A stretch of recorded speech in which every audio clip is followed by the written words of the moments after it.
Hi, it's Joe here. Welcome to another episode. Today I'm going to repot my Sansevieria pinguicula. Recently I could hear my pinguicula screaming, "Where the hell is the surface?" This plant was putting a lot of effort into growing its stilt root to touch the surface. But unfortunately, since it is growing in a 6-inch pot, it was never going to find the ground by itself. By looking at it every day, it was hard to ignore the plant's effort and it seemed like it was crying for help. So I decided to do something about it. The stilt root was growing rapidly and it was already 2 inches long. This is my first trio of pinguicula, but some leaves do have some imperfections. So at first, I thought a lot about what to do with this plant. My first idea was to cut off the oldest rosette, which has the most imperfection, and use the leaves from that rosette for propagation. But if I do this, I might have to wait until next year to get a new trio of pinguicula. Although I really want a trio of pinguicula with almost no imperfection, eventually I just decided to repot it and leave it as it is. I didn't want to lose my trio either. I guess you can't have your cake and eat it too. I have more pinguicula plants, so I will wait for my other plants with no imperfections to produce offsets.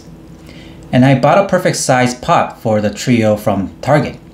Previously, this plant pot was a bit expensive, so I passed it by multiple times, but when I saw this planter was on sale, I quickly picked it up and put it in my shopping cart. Okay, let's get the plant out.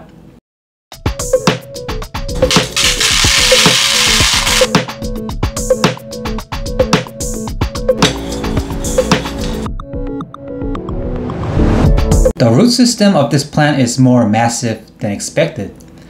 This plant was in this pot less than a year and it is already almost root bound.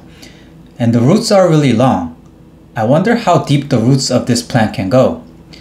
Maybe deeper than 1 foot. It tells me that the pinguicula plant might prefer bigger and deeper pots compared to other succulents. As I mentioned before, pinguicula looks cool when the stilt roots are exposed above surface level. I tried to balance the plant as much as I could with one hand and pour in soil with my other hand. And to avoid air pockets occurring in the pot, I slightly hit the pot from time to time.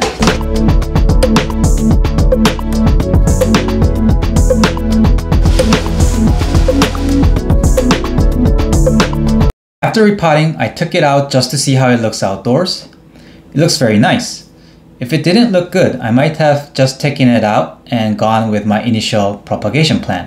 But I guess it will stay like this for some time now. The soil was wet when I repotted it, so I waited 2 days before watering. Sansevieria pinguicula plant is a forgiving plant as long as you give it a good amount of sunlight. Previously, the roots of one of my pinguicula plants were wet for 1 month due to top dressing and it was growing in a ceramic pot, but it was still very healthy. I'm not saying that is okay for a long period of time, but just wanted to comment you don't need to worry too much about overwatering this plant from time to time. Just give the maximum amount of sunlight because this plant can grow in full sun conditions outdoors.